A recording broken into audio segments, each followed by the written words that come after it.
Hi everyone, कैसे हो आप सभी लोग। आई होप आप लोग अच्छे होंगे। मैं हूं राहुल जेसवाल और आपका स्वागत करता हूं एक बार फिर हमारे यूट्यूब चैनल JR ट्यूटोरियल्स में।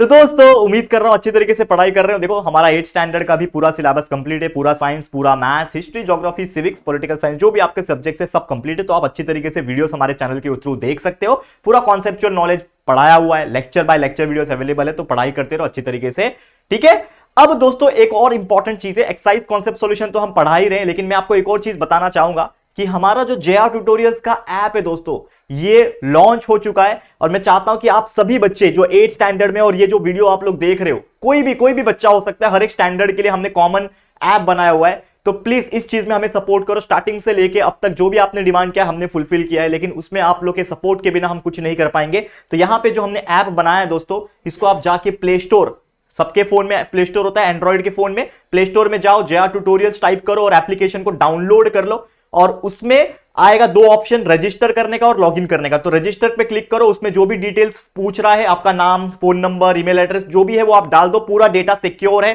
कोई टेंशन वाली बात नहीं, डाल दो और उसको रजिस्टर करना। आप लोग रजिस्टर हो जाओगे ऐप पे। उसके बाद आपका जो भी आपने नाम रखा है, यानी ईमेल आईडी या फिर जो भी आपने यूजर आईडी रखा है, पासवर्ड जो बनाया खुद से आपने, उसके थ्रू आप लॉगिन हो सकते हो और उसके अंदर बहुत सारे कंटेंट्स है वो आप देख सकते हो। लेकिन मैं आपसे एक चीज पूछना चाहता हूं कि क्या आप लोग को वीडियोस भी चाहिए आपके चैप्टर्स के अलग से, जो ऐप पे अलग से आएंगे? तो जरूर से कमेंट करना। हम एक बहुत बेहतरीन बैच लॉन्च करेंगे, वो भी मोस्टली फ्री ऑफ कॉस्ट ही रहेगा, ठीक है। तो जरूर से हमें बताना, ठीक है। और डाउनलोड करके, ऐप को डाउनलोड करके उसमें रिव्यूज और रेटिंग का ऑप्शन होता है, जरूर से दे देना, बहुत अच्छा लगेगा, ठीक है। तो इंस्टाग्राम पे भी फॉलो कर सकते हो। अगर आपको कुछ पूछना है, बातें करना है, तो मुझे डीएम कर सकते हो, मेंशन कर सकते हो, ठीक है। आज एक चैप्टर लेके आया हूं जिसका नाम है 8 स्टैंडर्ड के लिए chapter number 11, human body and organ system है ये चैप्टर का नाम। अब ये चैप्टर में हम पढ़ेंगे एक्सरसाइज का कॉन्सेप्ट सॉल्यूशन, और आज इसका पहला लेक्चर है, मतलब 2 लेक्चर लगेगा और ये पूरा चैप्टर जो है कंप्लीट कर देंगे हम लोग। तो अच्छी तरीके से आप लोग इसका एक्सरसाइज का सॉल्यूशन देखना और अच्छी तरीके से पढ़ाई करते रहना, कोई परेशानी आप लोग को नहीं होगी, ठीक है। अब आपको जो चीज मैं बताने जा रहा हूं यहां पे, ये आपको समझना पड़ेगा कि क्या क्या चीजें हो रही है यहां पे। तो सबसे पहले हम लोग बात करने वाले हैं दोस्तों, जो कि बहुत ज्यादा इंपॉर्टेंट है हमारे लिए, जो कि है दोस्तों फाइंड द पार्टनर। मतलब नाम से कुछ नहीं होता, फाइंड द पार्टनर भले लिखा हुआ है, लेकिन ये एक्चुअल में क्या है, ये है एक्चुअल में मैच द फॉलोइंग, यानी कि आप लोग को आंसर बताना है। तो सबसे पहले बोला है हार्ट बीट। तो मुझे बताओ हार्ट बीट जो होता है वो कितना है। जैसे कि मैंने ये चैप्टर आपको लेक्चर पढ़ाया था, तो अगर आपने ध्यान दिया होगा या फिर आपने लेक्चर देखा होगा तो आपको याद आ जाएगा। जिन्होंने लेक्चर नहीं देखा इस चैप्टर का, तो जाके यूट्यूब पे सर्च करो, हमारा इस चैप्टर का नाम डाल के लेक्चर आपको मिल जाएगा, लेक्चर वीडियो देख लेना, ठीक है। अब ये जो क्वेश्चन है ये आप देख पा रहे हो यहाँ पे, ठीक है ना। क्वेश्चन अच्छी तरीके से देखना। सबसे पहले बोला है यहाँ पे हार्ट बीट, तो ठीक है। तो हमारा, मैं आपको बता दूं कि जो हार्ट बीट होता है वो 1 मिनट में लगभग कितना, 72 उसका एक नॉर्मल स्पीड है। तो हार्ट का क्या आ जाएगा, हार्ट बीट कितना, 72 टाइम, ठीक है। हार्ट कितना बार धड़कता है, 72 टाइम धड़कता है। फिर यहां पे आप देखोगे आरबीसी लिखा हुआ है, यानी रेड ब्लड सेल या फिर रेड ब्लड कार्पस्कल लिखा है। तो इसका आंसर क्या आ जाएगा, आरबीसी जो होता है दोस्तों, वो क्या होता है, लगभग हमारे खून में, जो खून होता है ना हमारा, रेड कलर का क्यों होता है, because of the RBC. Blood में आरबीसी प्रेजेंट होता है, लेकिन कितना प्रेजेंट होता है, ये लगभग हर मिलीमीटर क्यूब में 50 से 60 लाख क्वांटिटी में प्रेजेंट होता है। मतलब ये इसका आंसर हो जाएगा। मतलब सोचो 1 मिलीमीटर ब्लड, मतलब एक बूंद ब्लड, एक बूंद जो होता है ना, एक ड्रॉपलेट्स, एक छोटा सा बूंद जो ब्लड का होगा, उसके अंदर 50 से 60 लाख क्या होंगे, रेड ब्लड सेल्स प्रेजेंट होंगे, आरबीसी प्रेजेंट होगा। सोचो कितनी बड़ी बात है। समझ में आ रहा है दोस्तों आप लोग को, बहुत इजी है याद रखने के लिए। तीसरा यहां पे बोला डब्ल्यूबीसी, जैसे ये आरबीसी है, रेड ब्लड कार्पस्कल, वैसे एक होता है व्हाइट ब्लड कार्पस्कल या फिर व्हाइट ब्लड सेल बोल लो, इसको डब्ल्यूबीसी बोलते हैं। और ये क्यों होता है हमारे शरीर में, ताकि हम लोग बीमारी से लड़ सके। हमारे शरीर में बैक्टीरिया, वायरस बहुत सारे अटैक करते हैं, तो हमारा हेल्थ इम्यून सिस्टम भी जो होता है वो उससे लड़ता है। तो उसको हेल्प कौन करता है, दैट इज डब्ल्यूबीसी करता है। तो डब्ल्यूबीसी क्या है, व्हाइट ब्लड सेल।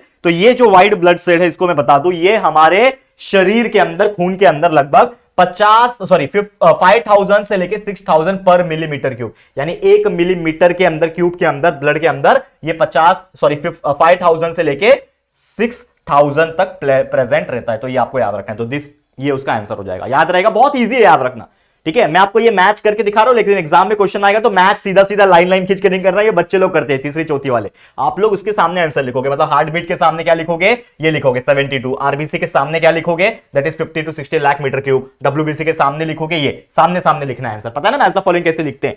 फिर नेक्स्ट है ब्लड डोनेशन। अब आप देखोगे ब्लड डोनेशन की अगर मैं बात करूं, तो खून दान, यानी कि रक्तदान हम बोलते हैं मराठी मध्ये पण म्हणतात रक्तदान। तो हम एक ह्यूमन एडल्ट जो होता है, एक लगभग 18-20 साल के ऊपर वाला जो स्टूडेंट होता है या फिर बच्चा होता है या फिर आदमी होती है या फिर मेल या फिर फीमेल कोई भी हो सकता है, वो अपना ब्लड को डोनेट कर सकता है जिसको भी ब्लड की जरूरत होती है। तो कितना दे सकता है वो, यहां पे मैं बता दूं आपको, ब्लड डोनेशन जो होता है वो लगभग एक बार में एक इंसान एक 350 ml का एक पाउच होता है, उतना ब्लड वो दे सकता है। मतलब इसका आंसर क्या हो जाएगा कि कोई भी एक व्यक्ति जो एडल्ट है 18 साल के ऊपर है तो ब्लड डोनेट कर सकता है लगभग 350 ml वो एक बार में खून दे सकता है। लेकिन उससे ज्यादा देना उसके खुद के लिए थोड़ा सा रिस्की हो सकता है, तो 350 ml is very good blood, ठीक है, वो दे सकता है। नेक्स्ट है नॉर्मल बॉडी टेम्परेचर। पता है आपको, हमारा एक शरीर के अंदर एक टेम्परेचर होता है, हमारा बॉडी गर्म रहता है। क्यों गर्म रहता है? क्योंकि एक उसका टेम्परेचर है। तो हमारा नॉर्मल बॉडी टेम्परेचर कितना होता है आपको पता होगा, ये मैंने पढ़ाया भी है, that is nothing but the 37 degree Celsius. तो हमारा नॉर्मल बॉडी टेम्परेचर कितना है? 37 डिग्री सेल्सियस होता है, याद रखना, normal body temperature. Room temperature कितना होता है नॉर्मल वाला? 25 डिग्री सेल्सियस, लेकिन हमारा शरीर थोड़ा गर्म होता है उससे, लगभग 37 डिग्री सेल्सियस, ठीक है।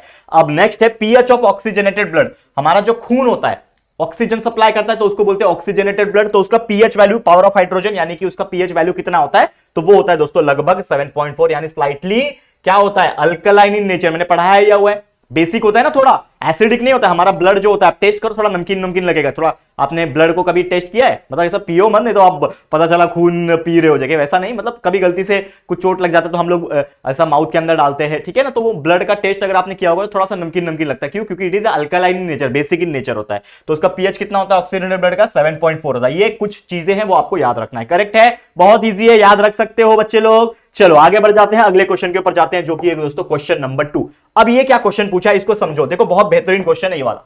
क्या बोल रहा है? Complete the table. Organ system दिया हुआ है, रेस्पिरेटरी और सर्कुलेटरी सिस्टम, दो सिस्टम है। इसमें आपको ऑर्गन्स बताना है कौन कौन से होते हैं और उसका फंक्शन बताना है। तो सबसे पहले हम लोग बात करेंगे रेस्पिरेटरी सिस्टम के अंदर। मुझे बताओ रेस्पिरेशन कैसे होता है? हम लोग सबसे पहले अपने नोज से ऑक्सीजन लेते हैं, करेक्ट है। तो इसमें सबसे पहले क्या आ जाएगा? नोज। कौन कौन से ऑर्गन होते हैं? नोज होता है, उसके बाद हमारे अंदर जाता है, नोज के अंदर जाएगा तो उसके बाद क्या आ जाता है दोस्तों? फेरिंग्स आ जाता है, ठीक है, फेरिंग्स आ जाता है, ठीक है। उसके बाद क्या आ जाता है? ट्रेकिया आ जाता है, ठीक है। ट्रेकिया के बाद क्या आ जाता है? लंग्स आ जाता है। ये सब ऑर्गन है हमारे अंदर, ठीक है। तो ये सब कुछ ऑर्गन है। इसके बाद अगर आप देखोगे तो एल्वियोलाई वगैरह आ जाता है, एल्वियोलाई, ठीक है। ये सब ऑर्गन है। हम लोग कुछ कुछ चीजों का फंक्शन बताएंगे आप लोग को, सब चीज अभी आप 8th में हो तो बहुत डीप में भी नहीं जाना, ये सब चीज ऑलरेडी मैंने पढ़ाया हुआ है। तो सबसे पहले अगर मैं बात करूं, जो नोज होता है दोस्तों, वो नोज का क्या काम है कि वो क्या करता है? It absorbs the oxygen from atmosphere, absorbs oxygen from atmosphere, ठीक है। एटमॉस्फेयर जो होता है, हमारा जो वातावरण होता है, उससे ऑक्सीजन वो खींचता है। मतलब नोज क्या करता है? ऑक्सीजन को एक तरीके से क्या करता है? एब्जॉर्ब करने में क्या करता है दोस्तों? हेल्प करता है, ठीक है। साथ ही में नोज का फंक्शन यही है कि जितने भी डस्ट पार्टिकल होते हैं उसको ट्रैप करता है।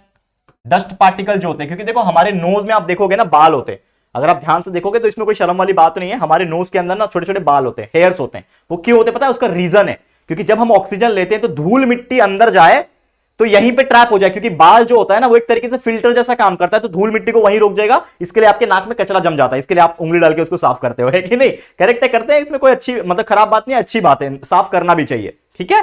तो वो जो फिल्टर जैसे काम करता है, तो सिर्फ ऑक्सीजन अंदर जाता है, विद सम अलग थोड़ा बहुत अलग गैसेस भी चले जाते होंगे, लेकिन ऑक्सीजन मेनली जाता है। और उसके बाद हमारा जो डस्ट पार्टिकल है वो नोज उसको ट्रैप कर देता है, ठीक है। नेक्स्ट है यहाँ पे अगर मैं बात करूं, फेरिंग्स जो होता है ना दोस्तों, अगर मैं बात करूं, ठीक है ना, ये क्या करता है? एक तरीके से एंट्री का काम करता है। फेरिंग्स जो होता है वो तरीके से एक तरीके से क्या करता है? एंट्री का काम करता है ऑक्सीजन का। ऑक्सीजन देखो फेरिंग्स का होता है नोज के अंदर पीछे की तरफ, माउथ के अंदर, नोज के जस्ट पीछे अंदर की तरफ ना फेरिंग्स होता है। वो एक ऑर्गन रहता है कि वो नोज ने जो ऑक्सीजन लिया वो ऑक्सीजन को कहां पहुंचाएगा? विंड पाइप तक पहुंचाएगा।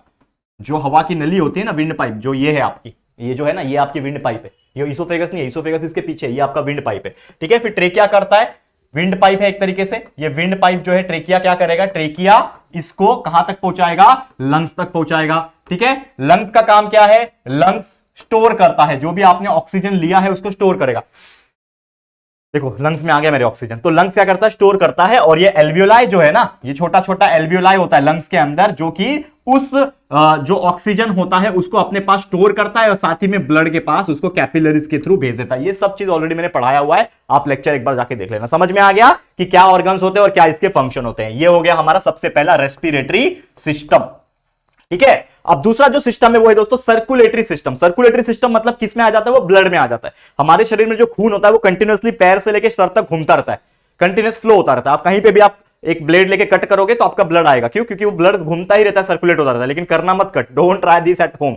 मैं आपको just explanation point of view बता रहा हूं, ठीक है। तो सर्कुलेटरी सिस्टम की अगर मैं बात करूं दोस्तों, बहुत ईजी ये चीज होता है। तो इसमें दो मेन चीज आता है सर्कुलेटरी करने के लिए। आपका सबसे इंपॉर्टेंट जो ऑर्गन है वो है आपका दिल, क्योंकि आपका अगर दिल नहीं रहेगा तो ब्लड सर्कुलेट नहीं करेगा। क्योंकि हार्ट क्या है आपका, दिल एक तरीके से पंप है आपका, पंप।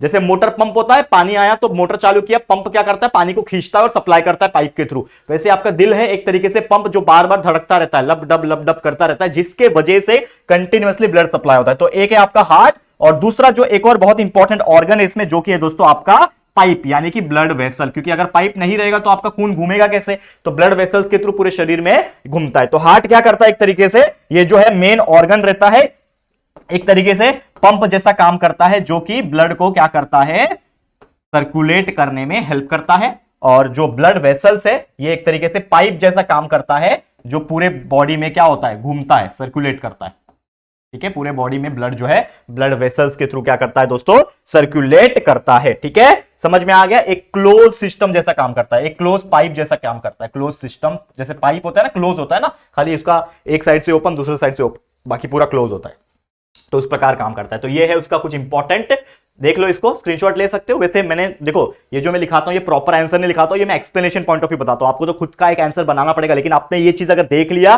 तो ये आपको समझ में आ गया। अब इतना भी आप लिख के आओगे तो भी आपको मार्क्स मिलेगा, ऐसी बात नहीं है। लेकिन थोड़ा अच्छे से उसको स्टेटमेंट बना के, वर्ड्स के फॉर्म में बना के आपको लिखो। ये तो आपको मैं समझा रहा हूं ना, कॉन्सेप्ट सॉल्यूशन है ना, आपको मैं प्रॉपर सॉल्यूशन नहीं दे रहा हूं, आपको मैं कॉन्सेप्ट बता रहा हूं उसका, ठीक है, ताकि आप लोग को याद रहे कि आपको ने लिखना क्या, आपने पढ़ना क्या, ये चीज आपको याद रहे। करेक्ट है, समझ में आ गया। तो ये था आपका क्वेश्चन नंबर 2। अब चलेंगे हम लोग हमारे अगले क्वेश्चन की तरफ, जो कि है दोस्तों क्वेश्चन नंबर 4। क्वेश्चन नंबर 3 जो है वो डायग्राम्स है, तो डायग्राम्स आपके बुक में भी आपको मिल जाएंगे, तो उसको बना के प्रैक्टिस कर लेना। मैं सीधा क्वेश्चन नंबर 4 के ऊपर आया हूं। देखो बहुत सारे क्वेश्चंस इसमें अलग अलग तरीके से पूछे हुए हैं, ठीक है। अब यहां पे सबसे पहला जो क्वेश्चन आपको स्क्रीन के ऊपर दिख रहा है, जो कि है दोस्तों, गिव रीजन में human blood is red colour. तो ह्यूमन ब्लड जो होता है वो रेड कलर क्यों होता है दोस्तों? क्योंकि इसमें एक रेस्पिरेटरी पिगमेंट प्रेजेंट होता है, हमारे खून के अंदर एक रेस्पिरेटरी पिगमेंट प्रेजेंट होता है, और उसका नाम है दोस्तों हीमोग्लोबिन। याद रखना, हीमोग्लोबिन की वजह से हमारा जो ब्लड है वो लाल कलर का होता है, याद रखना,